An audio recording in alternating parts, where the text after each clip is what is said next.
This 49 CTP, and the topic we are going to be discussing today is something very pertinent and relevant, that is Ukraine and Russia.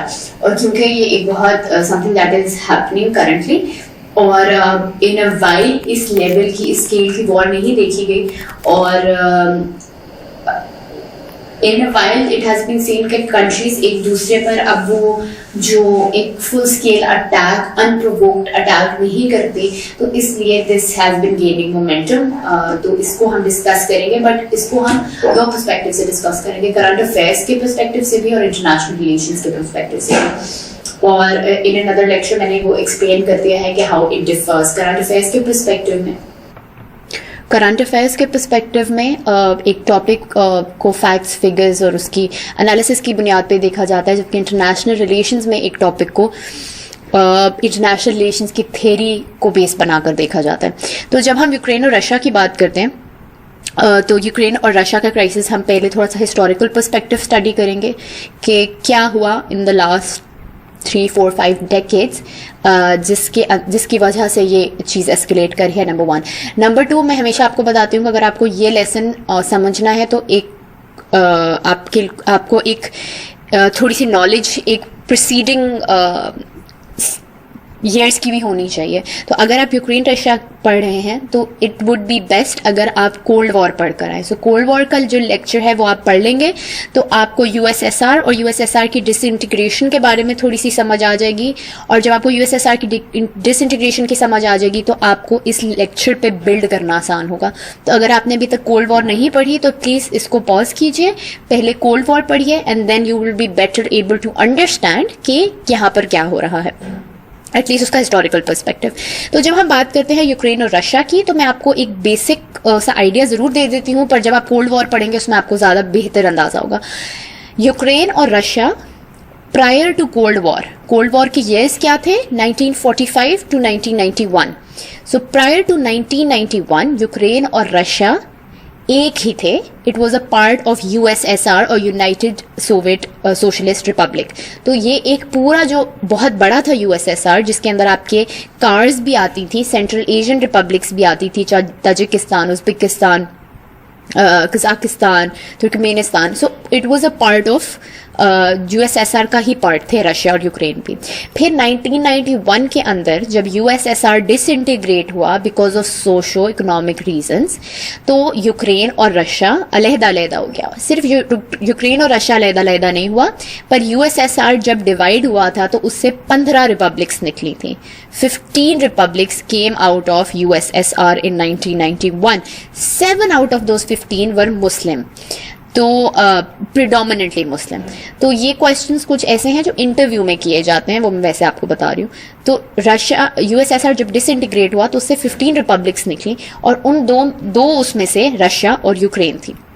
तो इसमें अगर आप एक चीज देखें तो एक हिस्ट्री आपको एक नजर आती है कि एक हिस्ट्री रही है इन दो ममालिक के दरमियान में.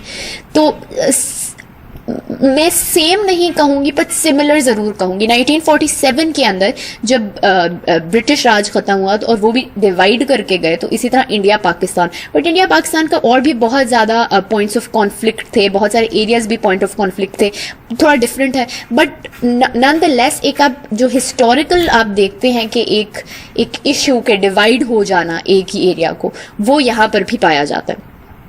तो यहाँ पे सबसे पहले तो इंटरनेशनल रिलेशंस के पर्सपेक्टिव से जब हम इस टॉपिक को डिस्कस करते हैं तो हम यहाँ पर कंस्ट्रक्टिविज्म थ्योरी लगाएंगे. और कंस्ट्रक्टिविज्म थ्योरी क्योंकि आप IR1 पढ़ के आ रहे हैं एंड आई एम होपिंग आप पढ़ के आ रहे हैं because this is IR paper 2, तो पेपर 1 पढ़ेंगे तो ही पेपर 1 की एप्लीकेशन यहाँ कर सकेंगे. तो I hope most of you know कि कंस्ट्रक्टिविज्म थ्योरी ये कहती है कि कंट्रीज आपस में किस तरह से इंटरैक्ट करेंगी, इंटरनेशनल रिलेशंस किस तरह के होंगे, that are historically and socially derived. तो जैसे पीछे से चलता हुआ आया है, जिस तरह पहले से एक उनके ताल्लुकात चल रहे हैं, वो प्रेजेंट में भी उनके ताल्लुकात को इफेक्ट करेगा, डिक्टेट करेगा. ठीक है. हिस्टोरिकली के अलावा एक सोशली की भी बात की गई है. What does socially mean? Socially means people. ठीक है. Historically and socially derive, people की वजह से भी डिराइव होता है. People that can mean culturally, that can mean ethnically, कहाँ पर क्या है, तो वो भी चीज यहां पर आ जाती है. सो ये एक चीज देखी गई. तो यहां पर सबसे पहले तो आप जब ये टॉपिक डिस्कस करेंगे इंटरनेशनल रिलेशन, तो आप कंस्ट्रक्टिविज्म थ्योरी को डिस्कस करेंगे कि, और इवन अगर आप करंट अफेयर्स में भी डिस्कस कर रहे हैं इस टॉपिक को, तो अपने क्वेश्चन को स्ट्रांग बनाने के लिए आप एविडेंस देते हैं, बुक्स को कोट करते हैं, लोगों को कोट करते हैं, स्टेटिस्टिक्स कोट करते हैं, तो उसके अंदर आप एक थ्योरी भी कोट कर सकते हैं कि कंस्ट्रक्टिविज्म थ्योरी यही कहती है कि जो इंटरनेशनल रिलेशंस हैं और कंट्रीज आपस में किस तरह से इंटरैक्ट करेंगी, that is historically and culturally derived. और यही देखा जा रहा है रशिया और यूक्रेन के केस में भी, क्योंकि उनका एक हिस्टोरिकल एक बैगेज है, इस वजह से उनका कॉन्फ्लिक्ट चलता जा रहा है। अब मूविंग ऑन, सबसे पहले हम ये बात करते हैं कि this has been the headlines, और यहाँ हम हिस्टोरिकल बैकग्राउंड की बात करते हैं। तो हिस्टोरिकल बैकग्राउंड में आप देख रहे हैं, this I found this paper very interesting. This was the paper जिस दिन यूएसएसआर डिसइंटीग्रेट हुआ था। तो ये उस दिन की न्यूयॉर्क टाइम्स की हेडलाइन है कि declaring the death of Soviet Union, Russia and 2 republics form new commonwealth, the union is buried what is being born. तो यहाँ पर जो है, यहाँ पे आप देखेंगे कि एक बहुत मॉन्यूमेंटल हिस्टोरिकल थिंग हुई जिसके अंदर वो डिवाइड हो गए। तो जब एक इतना बड़ा, इतना पावरफुल जो है नेशन जो है वो जब डिवाइड होती है, तो नेचुरली फिर उसकी एक उनकी उसके रिप्रिकॉशंस आपको नजर आते हैं, और वो एक दिल में जो है वो चीज रहती है। सो अगर आप एक रशिया और Ukraine and they were part of each other, और फिर जब इस तरह से उसको टूटा जब वो, तो वो उसके जो है अब वो ट्रिकल डाउन इफेक्ट्स आपको नजर आ रहे हैं। यहाँ पे मैं हिस्टोरिकल बैकग्राउंड में थोड़ा सा यूक्रेन की हिस्ट्री डिस्कस करना चाहूंगी आपके साथ। तो यूक्रेन 1991 में जब उसको इंडिपेंडेंस मिली, तो Russia was naturally not very happy कि it was reduced in size considerably and then naturally reduced in power as well. तो फर्स्ट जो यूक्रेन के अंदर एक अपसेटिंग चीज देखी गई और रशिया का इन्फ्लुएंस देखा गया और इंटरवेंशन देखी गई, that was in 2005, and 2005 में जो आपको फर्स्ट थिंग देखी गई, that was called the orange revolution. ठीक है, ऑरेंज रेवोल्यूशन। अब दिस इज हिस्टोरिकल पर्सपेक्टिव, मैं आपको एक बेसिक आइडिया इसलिए बता रही हूँ क्योंकि आपको आसानी होगी आपकी समझने की। This does not necessarily should be put in your question. जरूरी नहीं कि आप आंसर में लिखें कि ऑरेंज रेवोल्यूशन आया, ये आया, वो डिपेंड करता है क्वेश्चन किस तरह से वर्ड किया गया। बट ये आपको इसलिए आसान है कि आप देखेंगे कि it's not an issue that arose in 2021 और 2022। ये इश्यूज छोटे छोटे इंटरवेंशंस एंड इन्फ्लुएंसेस ये 2005 में सबसे पहले देखा गया ऑरेंज रेवोल्यूशन के टाइम में। अब ऑरेंज रेवोल्यूशन में क्या हुआ कि ऑरेंज रेवोल्यूशन के अंदर उस टाइम के जो प्राइम मिनिस्टर के कैंडिडेट थे for Ukraine, and his name was Viktor Yanukovych.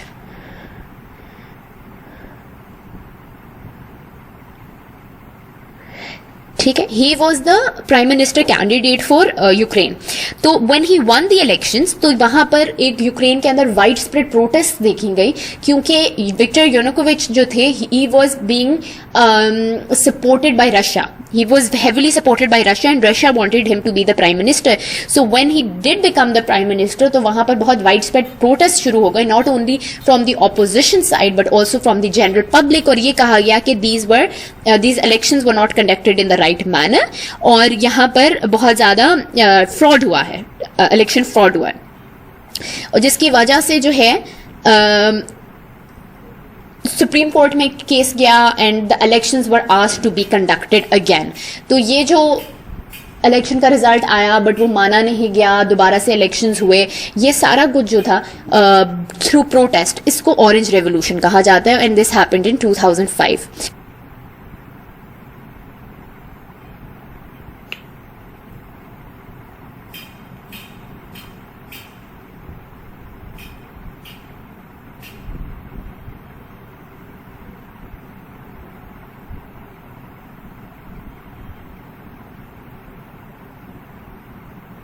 जो सेकेंड रेवोल्यूशन आया यूक्रेन के अंदर, that was called the revolution of dignity. Revolution of dignity, this came in 2013 and this happened when एक Ukraine की तरफ से 2013 में, एंड ये जो रेवोल्यूशन है ना, revolution of dignity, that is very close to what is happening, what triggered अब का conflict. So it's very similar to it. So what happened was कि during this time 2013 Viktor Yanukovych ही जो थे prime minister थे of Russia, and what happened was कि he started taking a pro European policy. थोड़ी उनकी जो foreign policy थी वो प्रो यूरोपियन ट्रेजेक्ट्री पे चलना शुरू हो गई. तो वो किस तरीके से, मतलब he started talking with two be a part of EU, European union का पार्ट बनेगा. अब यहाँ पे मैं इसलिए कह रही हूँ कि ये सिमिलर है क्योंकि जो अब वाला कॉन्फ्लिक्ट है that also began and escalated because of Ukraine का जो टिल्ट था टुवर्ड्स ईयू और यूक्रेन का जो टिल्ट था टुवर्ड्स नेटो, उसी की वजह से ये भी ओरिजिनेट हुआ. तो ये रेवोल्यूशन ऑफ डिग्निटी में भी यही हुआ कि जो उस टाइम के प्राइम मिनिस्टर थे, who was this same person जो खुद ही रशिया के सपोर्टेड ही थे, उनका एक ईयू की तरफ टिल्ट आना शुरू हो गया जिसकी वजह से रशिया गॉट वेरी अपसेट. और उसकी वजह से जो है बहुत ज्यादा एक्सट्रीम प्रेशर बढ़ गया, एंड प्रेशर बढ़ने की वजह से वायलेंट प्रोटेस्ट शुरू हो गई और which again were said were backed by Russia. तो ये थी रेवोल्यूशन ऑफ डिग्निटी. अब रेवोल्यूशन ऑफ डिग्निटी चल रही थी जिसके अंदर Ukraine was under a lot of pressure कि वो यूरोप से हट जाए, यूरोप की साइड पर ना जाए, यूरोपियन यूनियन की साइड पर ना जाए. अभी दिस वाज हैपनिंग कि 2014 के अंदर, and this is the third biggest big event that happened, कि 2014 के अंदर just after a year while this was going on, Crimean annexation हो गई. ठीक है, अब मैं आपको क्रीमिया में आपको बता दूं, Crimea is a small part just near ये यहां पर, ओह सॉरी इट्स नॉट ये, excuse me,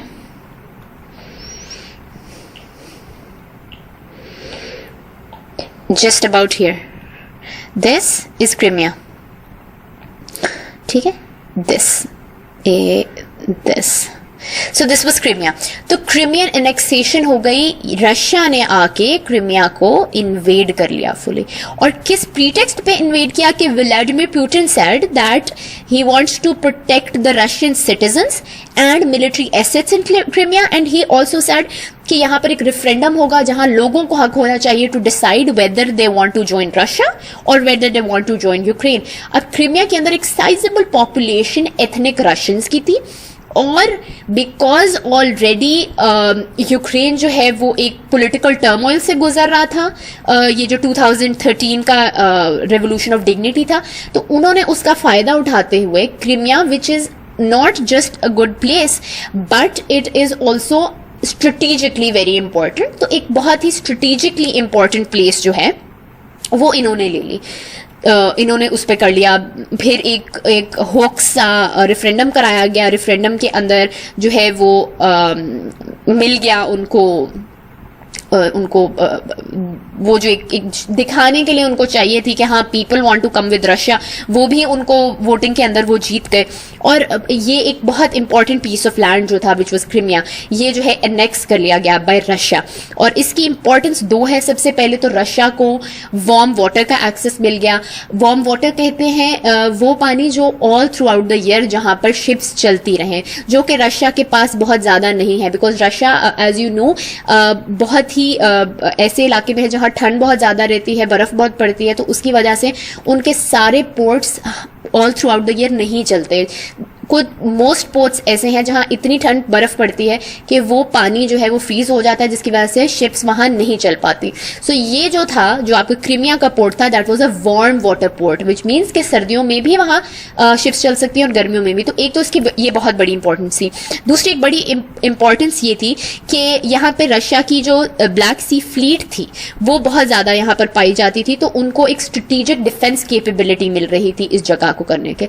so this is what happened in 2014 के इन्होंने क्रीमिया को अनेक्स कर लिया. So these are the three big historical things that happened. तो सबसे पहले हमने ऑरेंज रेवोल्यूशन ऑफ 2005 देखा, जिसके अंदर एक रशिया का रोल था, because Viktor Yanukovych was supported by Russia and कहा गया कि वोट फ्रॉड से रशिया लेकर आया है। फिर second was revolution of dignity, this is when PM जो था वो यूरोपियन यूनियन की तरफ टिल्ट करा था, तो Russia wasn't okay with it कि यूरोपियन यूनियन की तरफ क्यों जा रहे हैं, एंड वहां से प्रोटेस्ट शुरू हुई और अनरेस्ट शुरू हुई।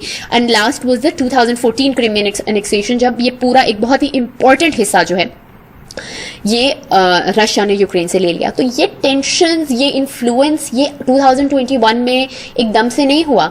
1991 के बाद ये पहली चीज नहीं हो रही, ये चीजें पीछे से चलती आ रही हैं। तो ये मैं आप लोगों को बेसिकली बताना शुरू हो रही थी कि ये माउंटिंग टेंशंस किसी रीजन की वजह से है। तो क्रीमिया जब अनेक्स हुआ तो रिएक्शन डेफिनेटली आया था।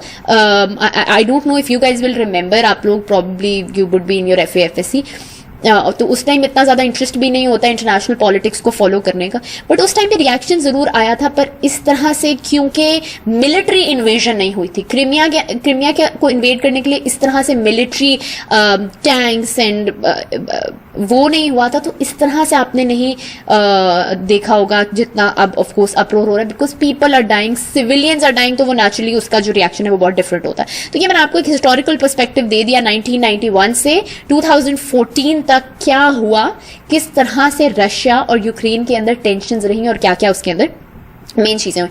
अब यहां जो है ना, यहां मैं आपको डिस्कस करना चाहती हूं कि why is Ukraine so important to Russia. Ukraine में ऐसा क्या है कि वो रशिया के लिए इंपॉर्टेंट है? It's just a small country and to be very honest, बहुत सारे इस तरह के लोग होंगे जिनको यूक्रेन के नाम के अलावा उसके बारे में कुछ भी नहीं पता होगा। तो why is it so important to Russia? तो सबसे पहले तो हम बात कर लेते हैं इसकी ज्योग्राफिकल प्रोक्सिमिटी की, राइट? तो ज्योग्राफिकल प्रोक्सिमिटी में देखें कि चाहे एक मुल्क जिस तरह का भी है, अगर वो आपका नेबर है तो उधर जो भी होता है वो आपको इम्पैक्ट करता है। जिस तरह अफगानिस्तान में जो भी हुआ वो पाकिस्तान को इम्पैक्ट करता था, वेदर और नॉट पाकिस्तान वो डायरेक्टली इन्वॉल्व, वो पाकिस्तान में ट्रिकल डाउन इफेक्ट आ जाता था वहां पर जो भी हो रहा है। ईरान में जो भी होता है इट इफेक्ट्स पाकिस्तान, क्योंकि हमारी ज्योग्राफिकल कंटिग्विटी है। चाइना में जो होता है, इंडिया में जो होता है, तो ये जब बॉर्डरिंग नेशंस होती हैं तो उसमें जो भी होता है that effects a country that is near by. तो एक तो सीधी सीधी ज्योग्राफिकल रीजंस हैं कि यूक्रेन और रशिया के लिए Russia wants Ukraine to be a certain way, ठीक है। अब ये आप देख ले कि ये इनका एक बहुत बड़ा बॉर्डर है जो यहाँ पर आपको नजर हो रहा होगा, बहुत बड़ा जॉइंट बॉर्डर है जो ये दिस ऑल थ्रू आउट ये बहुत बड़ा बॉर्डर है जो रशिया और वो उनका है। सो और ये हम आगे भी देखेंगे कि किस तरह आप, जिस तरह we want stability in Afghanistan and that is because जब अफगानिस्तान अनस्टेबल होता है तो हमारा मुल्क भी अनस्टेबल होता है। वो चाहे आप टेररिज्म के टर्म्स में देख लें, वो बेशक आप इकोनॉमी के टर्म्स में देख लें, यहाँ पर ब्लैक मार्केट बहुत ज्यादा एक्टिव हो जाती है। फिर वो बेशक आप ड्रग्स के टर्म्स में देख लें कि ड्रग स्मगलिंग बहुत बढ़ जाती है, ट्रेड स्मगलिंग बहुत बढ़ जाती है। तो इस वजह से आप क्या वो, तो वन रीजन तो Ukraine is important to Russia because it's geographical proximity. दूसरा ये रीजन ये है, आप लोगों को शायद भी अंदाजा होगा, मोस्ट लोगों को होगा, कि रशिया की सबसे बड़ी एक्सपोर्ट इज गैस, ठीक है। Russia has huge gas reserves और रशिया के मेजर जो रिजर्व्स हैं गैस के दैट गोज टू यूरोप, ठीक है। एक लेक्चर आपको रिकमेंड करूंगी, करंट अफेयर्स में एक लेक्चर है ग्लोबल एनर्जी पॉलिटिक्स, उसके अंदर मैंने ग्लोबल एनर्जी पॉलिटिक्स में बात की हुई है कि रशिया कहाँ कहाँ गैस भेजता है और किस तरह यूएस उसको काउंटर करने की कोशिश करता है। So this point is relevant to that, if you want to understand that better, तो वो आप अगर देखें। खैर, तो ये रशिया जो है उसकी बहुत बड़ी गैस रिजर्व्स हैं और वो अपनी मेजरली जो गैस है वो भेजता है टुवर्ड्स यूरोप। अब ये जो है दिस एरिया इज रशिया, ये तो आपको नजर आ रहा है कि ये यूक्रेन है। और जर्मनी को 36% गैस जो है वो रशिया की तरफ से आ रही है, फ्रांस को 23% गैस आ रही है, इटली को 27% गैस आ रही है, और इसी तरह और भी ममालिक में इसी तरह रशिया की तरफ से गैस आ रही है। अब अगर आप ये जगह देखें तो the importance of this is are these lines, look at this, ये लाइन्स, ये आपकी गैस पाइपलाइंस हैं। और आप अगर इनको देखें तो ये gas pipelines all of them are going through Ukraine.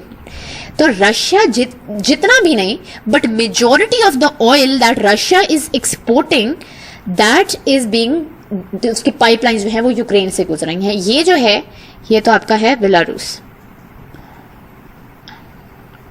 ठीक है, बट ये जो मेजोरिटी ऑफ द पाइपलाइंस है ये यूक्रेन से गुजर रही है। तो अगर यूक्रेन रशिया का इन्फ्लुएंस लेना बंद कर देता है, या अगर यूक्रेन यूरोप की तरफ, अमेरिका की तरफ टिल्ट कर जाता है, तो जो एक रशिया की सबसे बड़ी एक्सपोर्ट है गैस, जिसके ऊपर वो डिपेंड कर रहा है, जिसके ऊपर उसका जीडीपी डिपेंड कर रहा है, उसकी बैलेंस ऑफ पेमेंट डिपेंड कर रही है, वो हॉल्ट पे आ जाती है।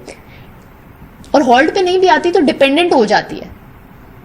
ये एक बहुत बड़ा सेकंड बड़ा स्ट्रेटेजिक एडवांटेज, स्ट्रेटेजिक इंपॉर्टेंस है यूक्रेन की रशिया के लिए, जिसकी वजह से रशिया यूक्रेन की पॉलिटिक्स में हमेशा इन्वॉल्व रहा है। कौन प्राइम मिनिस्टर लगेगा यहां तक ये भी रशिया इन्फ्लुएंस करता रहा है। That is the second biggest reason. ये आप इसके अंदर भी देख सकते हैं कि ये आप देखें अगर कि Russian gas exported to EU that transits through Ukraine, तो 66% ऑफ रशिया की गैस जो एक्सपोर्ट हो रही है, ठीक है, जितनी भी गैस एक्सपोर्ट करता है उसमें से 66% यूक्रेन की तरफ से गुजर रही है, ठीक है। सो विच ओनली मीन्स के ओनली रफली 33% जो सिर्फ गैस है, 34% सिर्फ वो बाकी मुल्कों से जा रही है, वरना मेजोरिटी, ठीक है। और यहां भी आप अगर डिपेंडेंसी देखें तो जो यूक्रेन में गैस कंज्यूम हो रही है उसकी 58% जो है वो रशिया से लेता है। यूक्रेन अपनी गैस जो है वो 58% रशिया से लेता है। तो ये आप देखें कि एक तो इंटरडिपेंडेंस आपको नजर आएगी, दूसरी आपको यूक्रेन की इंपॉर्टेंस नजर आएगी। तो वो जो मैंने अभी पहले बोला कि a lot of the people don't even know कि why is Ukraine so important के ये, तो वन तो जोग्राफिकल प्रोक्सिमिटी, दूसरा आपने वो एक ट्रांजिट रूट है, और तीसरा ये जो डिपेंडेंस है एक दूसरे के ऊपर for trade, that is one reason why Russia is